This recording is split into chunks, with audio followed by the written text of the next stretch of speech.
হুম, কি হয়েছে? মা, তোমার আজকে তো জন্মদিন, তাই তোমার জন্য একটা শাড়ি নিয়ে এসেছি। দেখো। শাড়ি নিয়ে এসেছিস আমার জন্য? কই দেখি। এই দেখো, কত তাড়াতাড়ি মেয়েটা বড় হয়ে গেল। বাহ, শাড়িটা তো খুব সুন্দর। কত নিয়েছে? ওই 2000 টাকা নিয়েছে। কত? 2000 টাকা? তুই এক্ষুনি শাড়িটা ফেরত দিয়ে আসবি। ধর। তো 2000 টাকাই তো দাম এগুলোর। আরে মাথা মোটা কাতলা, এইসব শাড়ি বাইরে হোলসেল 200 টাকায় বিক্রি হচ্ছে। 200 টাকায় তোকে ঠকিয়ে দিয়েছে। যা ফেরত দিয়ে আয়। হ্যাঁ, নেবে না তাহলে শাড়িটা? কত কষ্ট করে টিউশনের টাকা জমিয়ে মায়ের জন্য এই শাড়িটা কিনেছিলাম, এখন নিচ্ছেই না। আহারে, মেয়েটা মনে হয় কষ্ট পেল। আমার জন্মদিনের জন্য মনে হয় অনেক কষ্ট করে টাকা জমিয়ে শাড়িটা কিনেছিল।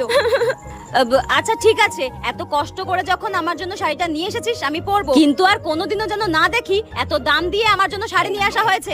মা শাড়িটা পরবে বলেছে। ইয়েস, ঠিক আছে মা।